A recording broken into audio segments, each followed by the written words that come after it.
The forgotten prisoner of Bay.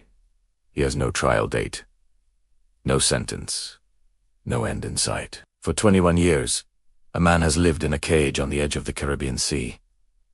His name rarely appears in headlines. His case is buried under redacted files, an endless bureaucracy. But he exists, breathing, waiting, fading, inside one of the most infamous prisons on Earth. This is the story of the forgotten prisoner of Bay. When the prison opened in 2002, it was built to be temporary, a holding place for the worst of the worst.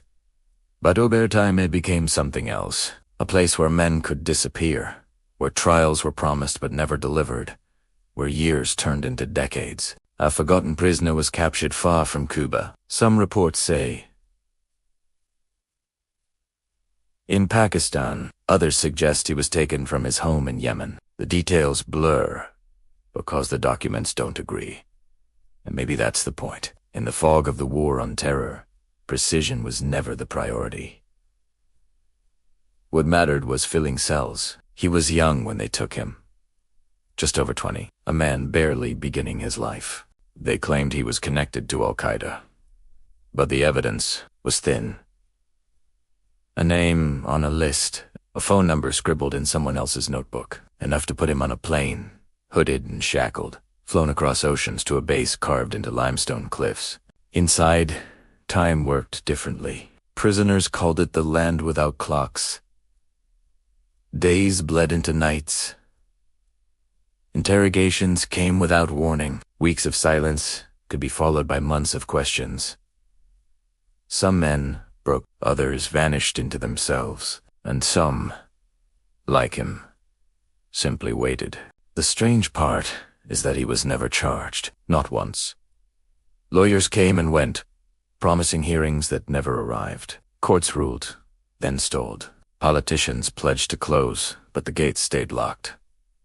And so he remained, a ghost of policy. Too dangerous to release, they said, but too innocent to convict. I spoke to one former guard who remembered him. He told me he never shouted, never fought back. He would just sit, looking at the horizon through the wire, like he was already somewhere else. And here is the twist that makes his story even harder to swallow. Intelligence reports later admitted they may have been wrong, that the connections were exaggerated, the evidence flawed. But by then, the machine was already in motion. To free him would have been to admit error, and error was not an option. So the years passed, 21 of them. Presidents came and went. Wars began and ended. Children were born, grew up, graduated, and still, he sat in that same cell. The world changed, but for him, the world stopped. Experts call this indefinite detention, a phrase that sounds clinical, almost sterile, but what it means, in human terms, is the erasure of a life, a punishment without definition, a sentence without words. Think about what it means to lose time like that, to never see your mother's hair turn gray, to never touch your father's hand at the end of his life, to never watch the city where you were born grow and change. For him, the past is a memory, and the future is a rumor. Only the present exists, and even that is controlled by someone else. And maybe that's why he has become forgotten, because to remember him is to confront the uncomfortable truth that democracies, too, can create ghosts. That in the name of safety, we sometimes bury people alive in paperwork until they disappear. The last official document I found about him is already years old. It states, simply, that he is eligible for transfer, pending security guarantees, but those guarantees never came. No country would take him, and so he remains in limbo, a man without a trial, without a sentence, without a country. When I think about him, I don't think about politics or policy. I think about silence, about the sound of waves crashing against the fence of a prison built on an island. I think about the weight of years, measured not in birthdays or milestones, but in seasons of interrogation and loneliness. And I wonder, what happens to a man when the world forgets him? Does he forget himself, too? The story of the forgotten prisoner of Bay is not just his story.